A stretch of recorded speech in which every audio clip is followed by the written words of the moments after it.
রাজ সন্তান আমরা, অস্ত্রবিদ্যায় পারদর্শী হয় একান্তই আমাদের প্রয়োজন আছে। আমাদের তাই মাধবকে ছোট থেকে মানুষের মতো মানুষ করতে চলেছি। জানি না আমরা তো বণিক, আমাদের নিজের রাজ্য পরিত্যাগ করে দিয়ে যেতে হয় বাণিজ্য করবার জন্য। জানি না হয়তো দেশ বিদেশে হয়তো গিয়ে কোন শত্রু আক্রমণ করলে আত্মরক্ষার জন্য অস্ত্রবিদ্যার একান্তে প্রয়োজন আছে। মাধব, মাধব, মাধব রে,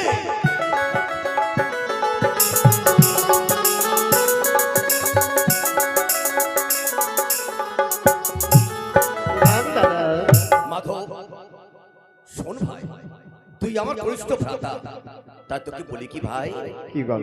আমরা বহুদিন ধরে হয়তো বাণিজ্যে যাই না। হ্যাঁ, হয়তো আজ পরিত্যাগ, আজ নয় কাল আমাদের যেতে হবে বাণিজ্য, আমাদের নিত্য পরিত্যাগ করে দিয়ে। তাই বলি ভাই, আমাদের একান্তই অস্ত্রবিদ্যার একান্ত প্রয়োজন আছে আমাদের। হ্যাঁ দাদা, হ্যাঁ আমি তো অস্ত্র শিক্ষা সম্বন্ধে আমি তো কিছুই জানি না। তাই বুঝি? হ্যাঁ। তাই ভাই তোকে আমি শিখিয়ে দেবো। বেশ দাদা, আমি অস্ত্র শিক্ষা প্রদান করে। তাই বুঝি? তাহলে আয়, নে হাতে অস্ত্র তুলে নে।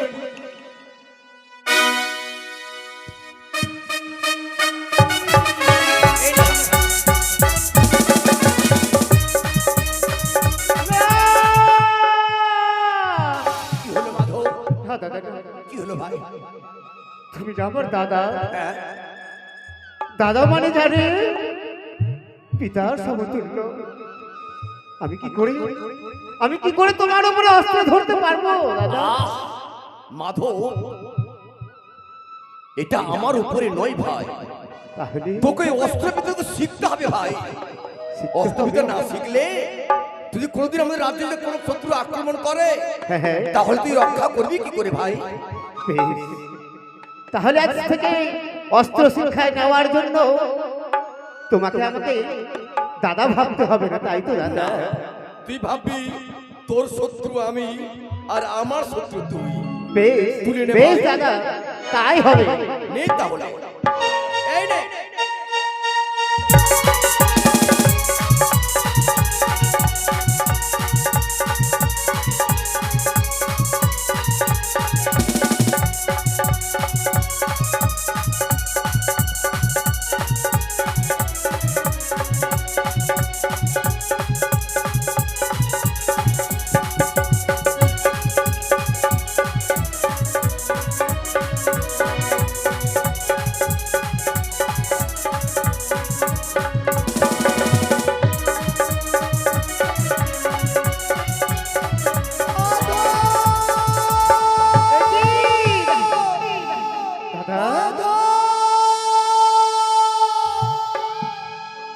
মাধব রে, দাদা অস্ত্রবিদ্যা শিখতে শিখতে আমার মনে হলো যে মাতৃ কণ্ঠস্বরে এলো আমাদের কর্ণকুহরে। হ্যাঁ হ্যাঁ দাদা, আমার হ্যাঁ। মনে হয় কি ভাই জানিস, মা হয়তো কোনো বিপদে পড়েছে। হ্যাঁ আর দাদা, দেরি নেই ভাই, আর দেরি বিলম্ব নয়। করে লাভ নেই দাদা, চলে আয় ভাই। অতি শীঘ্রই সেই মায়েরই কাছে ছুটে যায়। জাদু! মাধব! তোরা কোথায় গেলি বাচ্চা? ছুটে আয়, মায়ের কাছে ছুটে আয় জাদু! জাদু!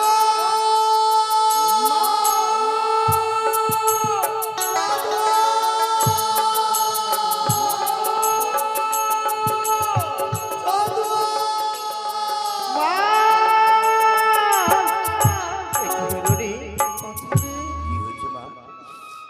তোমার নয়নে জল কেন মা? বলো, তোমায় কি কিছু বলেছি? তোমায় বলো। বলো বলো ডাকো জননী, বলো। কেউ কি তোমায় অন্যায় কথা বলেছে? কেউ আমাকে অন্যায় কথা বলেনি। বলেনি? তাহলে বলো মা, কেন দেখি তোমার নয়নের জল, কেন নয়ন ভরা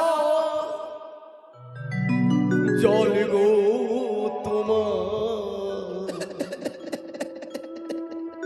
আচো খোকা ভরা ফুল আমি বলতে পারবো না নয়নি ভরা জলি গো তোমায় আচো ভরা ফুল কেন নয়নি ভরা মা বলো না তো মা, বলো না আমি পারবো না কেন আমি বলতে পারবো না খোকা পারি না খোকা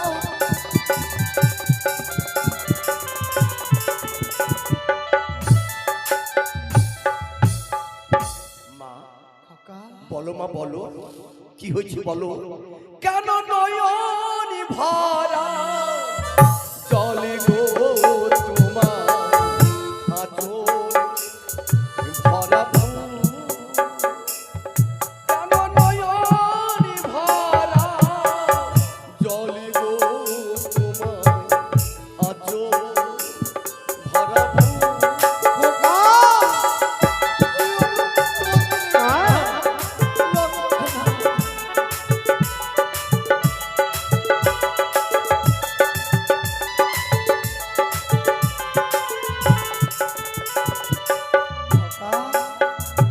মা বলো মা বলো তোমার কি হয়েছে বলো আমায় আমি কি করে বলবো খোকা কেন মায়ের ব্যথা মায়ের যন্ত্রণা কেউ বোঝে না রে কেন মা বলো কেউ বোঝে না মায়ের দুঃখ মায়ের যন্ত্রণা মাকে যতই দুঃখ যতই যন্ত্রণা দেই সন্তান এই বুকের মধ্যে পাথর চাপা রেখে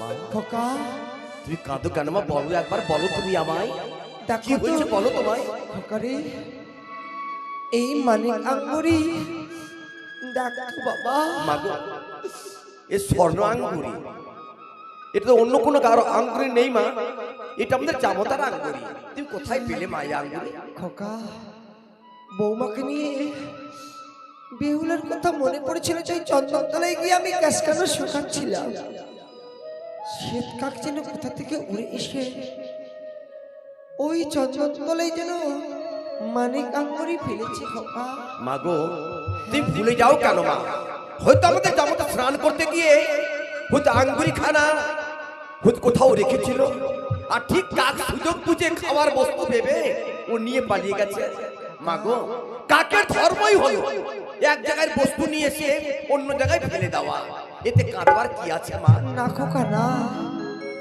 শুধু স্বর্ণ মানিক আঙ্গুরি নয় দেখবে খোকা শাড়ির আঁচলে লেখা একখানা পত্র আমার দিয়েছি শ্বেত কাক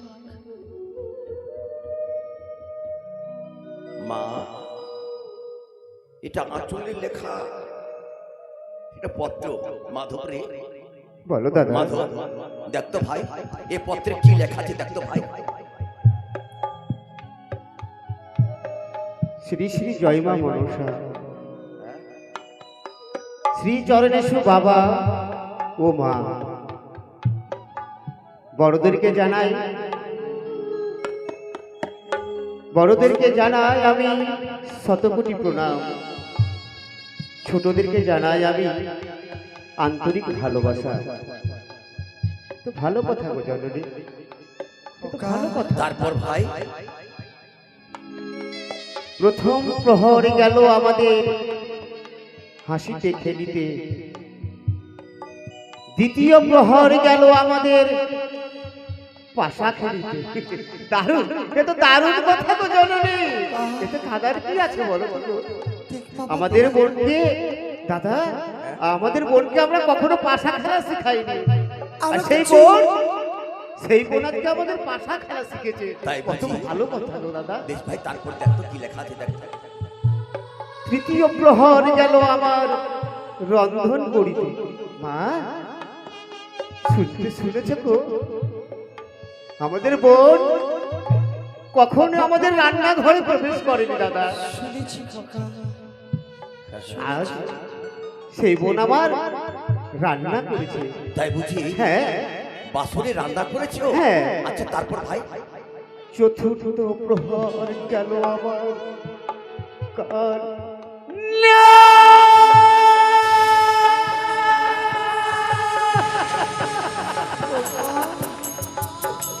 খোকা রে, খোকা,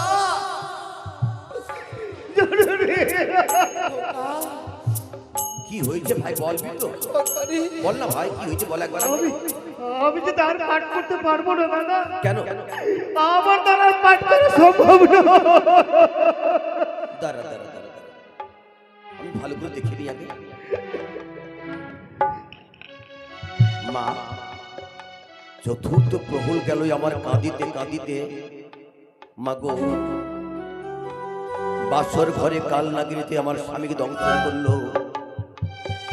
নিত্য স্বামীকে কদলির ভেলায় স্বামীর পাওয়ার আশায় ভেসে চলেছি অকুল সাগরে। ইতি তোমার হতভাগিনী বেহুলা। মা, শুনলে যাও মা গো, কত এ কি হলো মা? এ সর্বনাশ কি হলো মা? খোকা।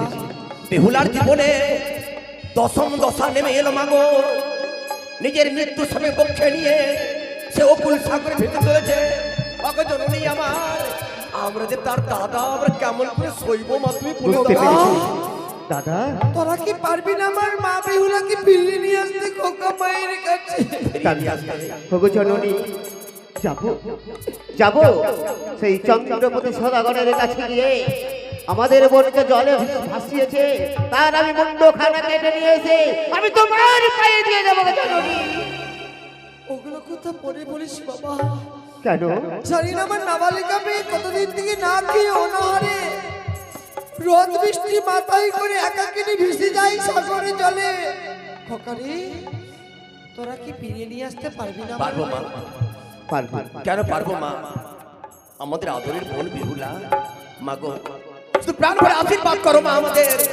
তোমার আশীর্বাদ মাথায় নিয়ে যাবো আমরা ওই দিক দিগান্তরে ফেরি, যেখানে পাই না কোনো বেহুলাকে আমরা তোমার কোলে এসে পৌঁছে দেবো জননী। খোকা, আগো মা, তোরা তোরই রাজপুত্র খোকা, তোদের তো পথ দেখা নেই বাবা। সুবল ঘোষকে সঙ্গে নিয়ে যাস বাবা। আমি সুন্দর করে মিষ্টি মিষ্টান্ন দিয়ে আমি মেলানির ভাড়া আমি সাজিয়ে দেবো বাবা। তুমি সত্যি বেশ বলেছো মা। ভাবে। নদীর পথ আমাদের দুর্গম পথ, নদীর পথ তো আমাদের জানা নেই, তাই সুফল ঘুরতে সঙ্গে করে নিয়ে যাবো মা। চল, কথা চল, দিলাম চল। মাধবরে, চল চলো দাদা, চল চলো।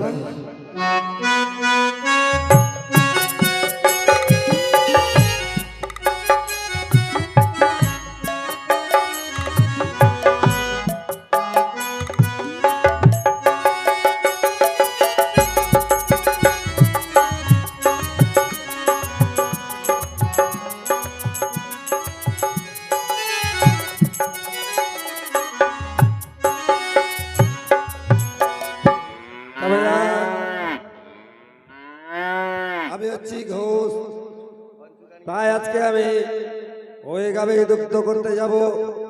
আমি এই পাড়া শেষ করে আবার অন্য পাড়ার দিকে যাব। তাই আজকে আমি গাভী দুগ্ধ করে আমি যাব।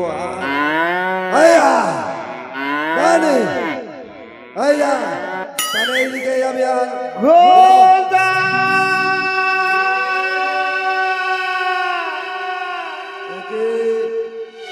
আর কণ্ঠে স্বর ভেসে আসছে ঘোষদা ঘোষদা বলে আমি কিছু বুঝতে পারছি না। না না, হয়তো অন্য কেউ হতে পারে, আমি এইটাকে সারা দেব না। গোদা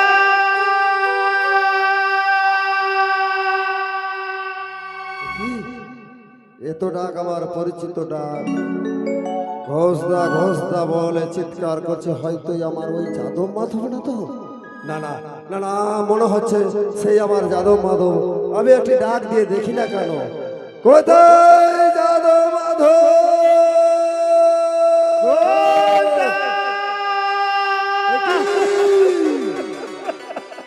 যাদব মাধব, তোমাদের চোখে আজ কেন জল বয়ে যাচ্ছে, এমন কি হয়েছে বলো বলো? কোনোদিন তো তোমাদের চোখে জল দেখতে পাই নাই, তাই আজকে তোমাদের চোখে জল কেন? সুবলদা, হ্যাঁ, আমাদের একমাত্র আদরের বোন ওরের বোন। বিবাহের রাত্রে হ্যাঁ, বাসর ঘরে তার স্বামীকে কাল নাগিতে দংশন করেছে। তারপর আমার হতভাগিনী বেহুলাটা নিজের মৃত্যু স্বামীকে বক্ষে নিয়ে অকুল সাগরে ভেসে চলেছে। তারপর কি হয়েছে?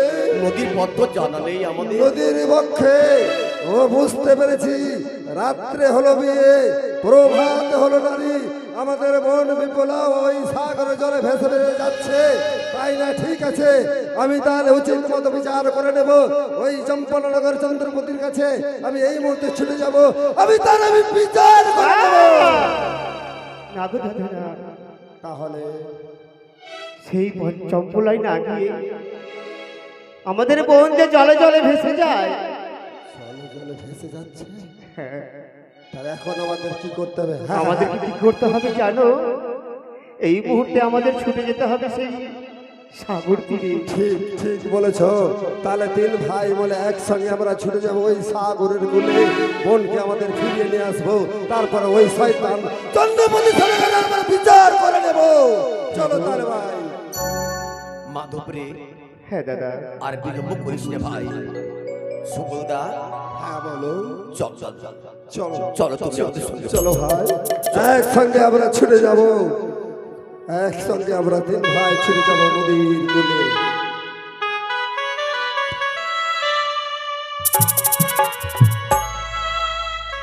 মাধবরে, দাদা আমরা কেমন করে বোনকে সারা পাবো ভাই?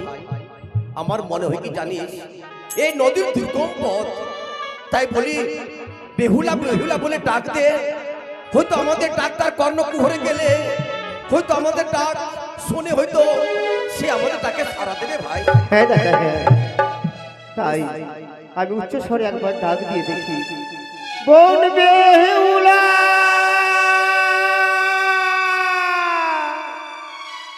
বেহুলা,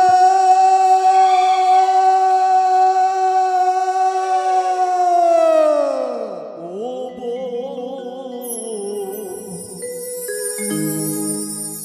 বেহুলা রে,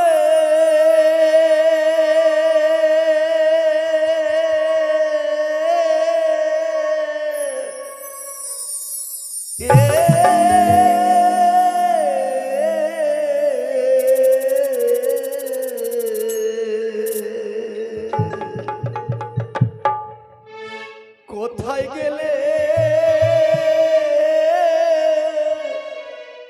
পাবো তোরে?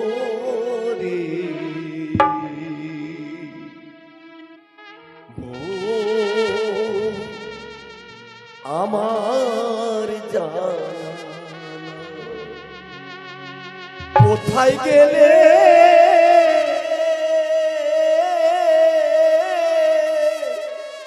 পাবো তোরে?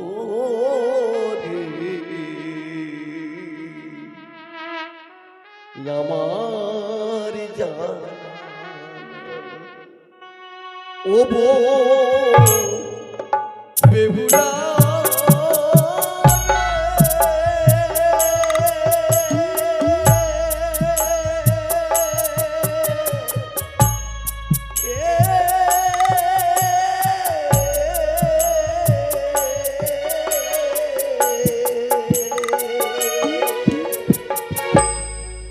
কোথায় গেলে পাবো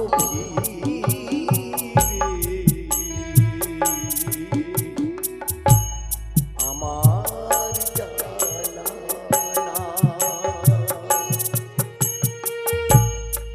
কোথায় গেলে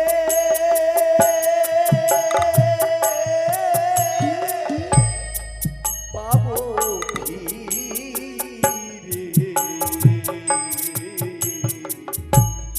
আমার জানা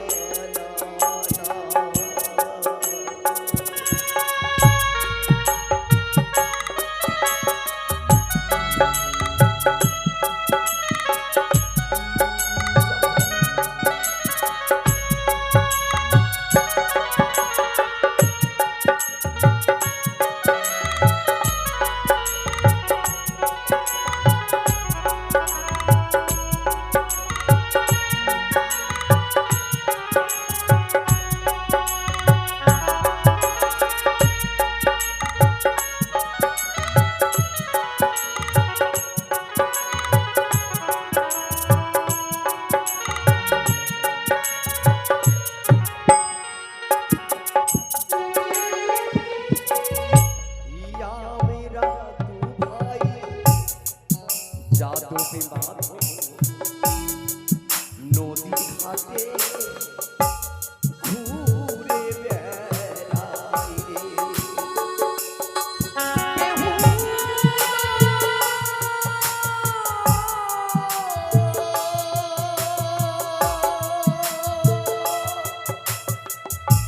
বেহুলা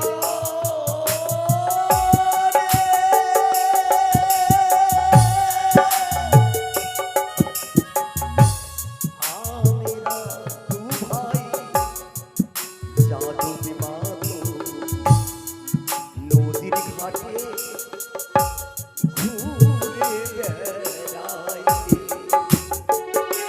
ও বেহুলা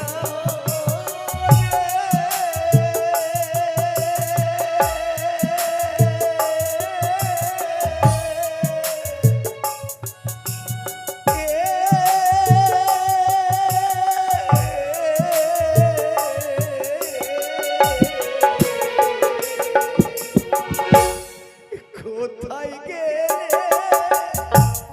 পাবো ফিরে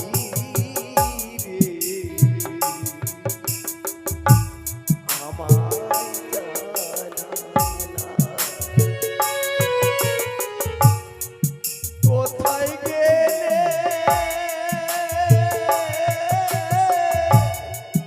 পাবো ফিরে আমার জানা